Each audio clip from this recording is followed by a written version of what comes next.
నమస్కారం. ఈ వీడియోకి స్వాగతం. ఈ వీడియోలో మనం ES6 ఫీచర్స్‌లోని ఫస్ట్ ఫీచర్ అయినటువంటి లెట్ కాన్స్టెంట్ గురించి తెలుసుకుందాం. ఓకేనా? మనం వేరియబుల్స్‌ని డిఫైన్ చేసేటప్పుడు లెట్, కాన్స్టెంట్, వేర్ అని ఈ 3 కీవర్డ్స్‌ని యూజ్ చేయొచ్చండి. అయితే వేర్ ఇంతకు ముందు వరకు వేర్ యూజ్ చేసేవాళ్ళు. అయితే వేర్ యూజ్ చేయడం వల్ల ప్రాబ్లమ్స్ ఏంటంటే హోయిస్టింగ్, స్కోప్ అనే 2 ప్రాబ్లమ్స్ ఉన్నాయి. హోయిస్టింగ్ అంటే ఏంటంటే వేరియబుల్స్ కానీ ఫంక్షన్స్ కానీ ఒక కోడ్లో డిఫైన్ చేసేటప్పుడు కోడ్ రన్ అవ్వడానికి ముందే టాప్లో హోయిస్ట్ అవుతాయి అనమాట, అక్కడికి వచ్చేస్తాయి. ఓకేనా? అక్కడ నుంచి మనం యాక్సెస్ చేసుకోవచ్చు. వేర్తో డిక్లేర్ చేస్తే ఏమవుతుంది అంటే వేర్ ఫస్ట్ ఇన్స్లేస్ చేసేస్తుంది. మనం ఏదైతే వేరియబుల్ ఇస్తామో ఆ వేరియబుల్ ఇన్స్లేస్ చేసేస్తుంది, బట్ అన్డిఫైన్డ్ అని చూపిస్తుంది.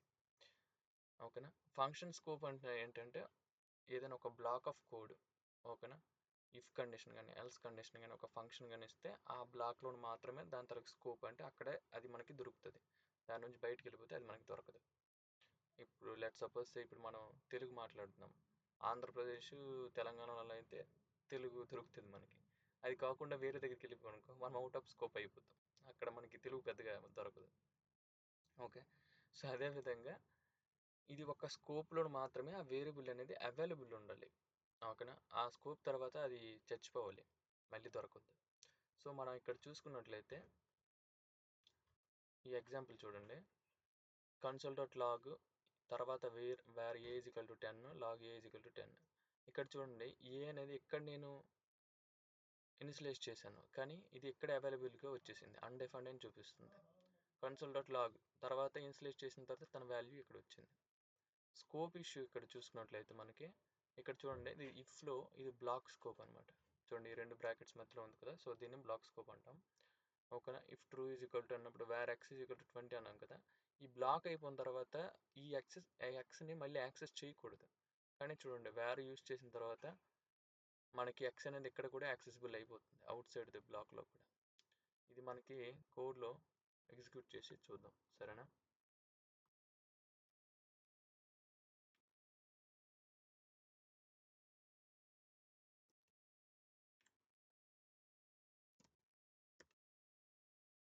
X is equal to true అనుకోండి.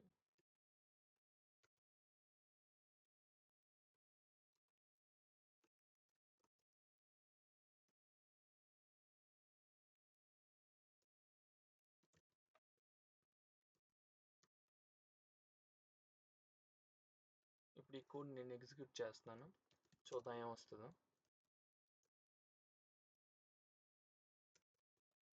ED2 ఈ 6 ఫీచర్స్ అందులో కోడ్ నోడ్.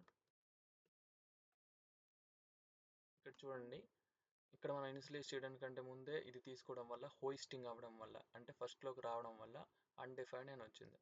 ఓకేనా? తర్వాత ఇనిషియలైజ్ చేసాం కాబట్టి ఇక్కడ 10 వచ్చింది.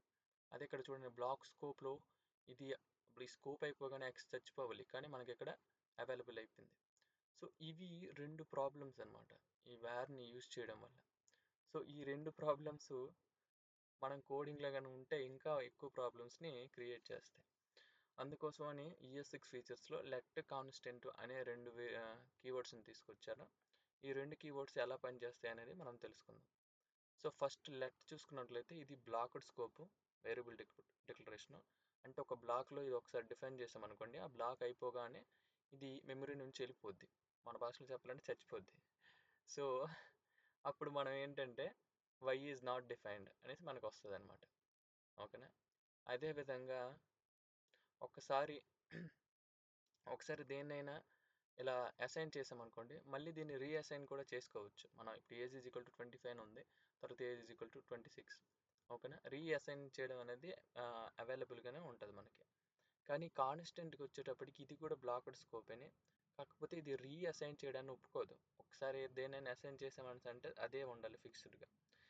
కాకపోతే ఈ రీఅసైన్మెంట్ అనేది ప్రైమరీస్ అంటే strings, next null value, undefined numbers, ఇలాంటి వీటికి రీఅసైన్ చేయడం ఒప్పుకోదు. ఈవెన్ ఆబ్జెక్ట్స్ ఏరియాస్ కూడా రీఅసైనింగ్ ఒప్పుకోదు. కానీ ఆబ్జెక్ట్స్ ఏరియాస్లో లోపల ఉండే యాట్రిబ్యూట్స్ని చేంజ్ చేయడానికి ఇది ఒప్పుకుంటుంది, అంటే మాడిఫై చేయొచ్చు మనం. లెట్ సపోజ్ ఇక్కడ ఆబ్జెక్ట్ ఉంది, name is equal to John. ఇప్పుడు నేమ్లో డాయ్ అనే దాన్ని మనం మాడిఫై చేయొచ్చు. కానీ ఈ పర్సన్ అనే దానికి వేరొక ఆబ్జెక్ట్ అసైన్ చేస్తానంటే మళ్ళీ ఒప్పుకోదు. ఓకేనా. ఎరేస్ కూడా అంతే. ఎరేస్లోకి మనం పుష్ చేయొచ్చు, పుల్ చేయొచ్చు, పాప్ చేయొచ్చు. ఎరేస్లో మోడిఫికేషన్ ఆపరేషన్స్ అన్ని మనం చేయొచ్చు, ఈవెన్ అది కాన్స్టెంట్తో డిఫైన్ చేసినప్పటికి కూడా. కాకపోతే రీఅసైన్మెంట్ అనేది ఒప్పుకోదు. సో ఈ విషయాన్ని మనం మాటల్లో చెప్పావు కదా, ఇప్పుడు చేతల్లో కూడా చూద్దాం. If true let y is equal to 30 అనుకుందాం. సో ఇక్కడే మనం యూజ్ చేసామనుకోండి, అది వస్తుందండి, ఇబ్బంది ఏం లేదు. కానీ అవుట్ సైడ్ మనం యూజ్ చేయాలనుకుంటే మనకి రాదు. అదేవిధంగా చూడండి, ఇక్కడ నేనైతే కొన్ని రన్ చేస్తున్నాను. ఇక్కడ చూడండి, y is not defined, reference error. ఓకేనా. అదేవిధంగా మన కాన్స్టెంట్ కూడా అదే విధంగా పనిచేస్తుందండి మనకి స్కోప్లో. ఓకేనా. అదే హోయిస్టింగ్ విషయానికి వస్తే ఇక్కడ చూడండి, ఇది నేను ఇనిషియలైజ్ చేయకముందే లెట్ సే సి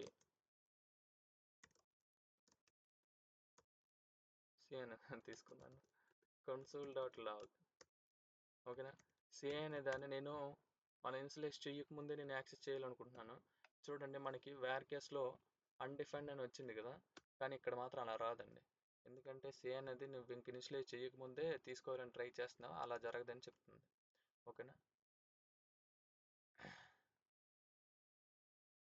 సో ఇది ఎందుకు ఉపయోగపడుతుంది అంటే, ఒకే నేమ్తో మనం డిఫరెంట్ డిక్లరేషన్స్ ఎక్కడ ఇవ్వలేమండి.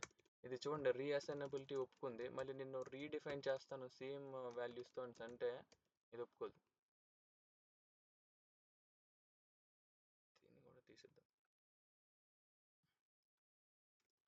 నువ్వు కావాలంటే రీఅసైన్ చేసుకో, కానీ నువ్వు రీడిక్లేర్ చేయకు, ఇది ఆల్రెడీ డిక్లేర్ చేసి ఉన్నావు అనేసి. ఇది ఎందుకు ఉపయోగపడుతుంది అంటే, లేకపోతే ఇప్పుడు ఒక ఫైల్లో ఫస్ట్లో మనం ఈ వేరియబుల్ని వాడేసామనుకోండి, మళ్ళీ లాస్ట్లో కూడా ఇదే వేరియబుల్ని సేమ్ నేమ్తో ఇచ్చామనుకోండి, అప్పుడు ఇది ఒప్పుకోదు. సో మనకి కోడ్లో కాన్ఫ్లిక్ట్స్ రాకుండా ఇది చూసుకుంటుంది. ఓకేనా. నెక్స్ట్ కాన్స్టెంట్ కూడా ట్రై చేసేద్దాం. Constant y is equal 30 already పెట్టేసాను నేను. కాన్స్టెంట్ కూడా సేమ్ అండి, ఇది కూడా సేమ్ బ్లాక్డ్ స్కోప్ అని. ఓకేనా. సో ఇది రీఅసైనబిలిటీ కూడా ఒప్పుకోదు. అంటే లెట్లో ఇప్పుడు మనకి say is equal to Ramesh అన్నాను అనుకోండి, సంథింగ్ console.log.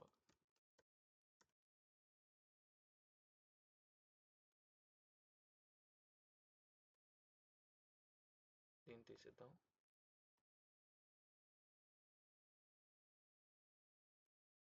చూడండి, లెట్లో నేను అప్డేట్ చేయగలుగుతున్నాను ఇది తీసుకున్న దాన్ని. ఒకవేళ కాన్స్టెంట్ కానీ నేను వాడాను అనుకోండి, సో ఇది రీఅసైన్ చేయడానికి కూడా ఒప్పుకోదు. ఓకేనా. రీఅసైన్ కాన్స్టెంట్ వేరియబుల్ని రీఅసైన్ కూడా మనం చేయలేమన్నమాట. కానీ ఇది కానీ ఒక ఏరియా అయింది అనుకోండి, ఇది ఒక ఏరియా అయితే అప్పుడు మనం పుష్ చేయొచ్చు, అంటే దానిపైన ఆపరేషన్స్ అనేవి మనం చేయొచ్చు.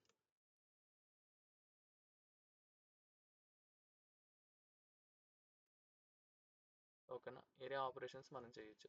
ఒకవేళ ఇది ఆబ్జెక్ట్ అయినా సరే మనం దానిపైన ఆపరేషన్స్ చేయొచ్చు అనమాట. ఇది ఒక ఆబ్జెక్ట్ అనుకోండి,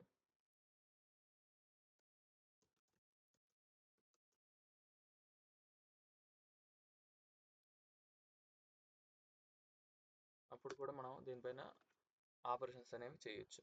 కానీ ప్రిమిటివ్ వాల్యూస్కి మాత్రం మనం రీఅసైన్ చేయలేము, రీడిక్లేర్ కూడా చేయలేము. రీడిక్లేర్ అసలు ఒప్పుకోదు. ఓకేనా. సేమ్ లెట్ లాగే. సో ఇది let, constant, variable hosting and blocked scope గురించి అండి. ఓకేనా. Thank you for listening.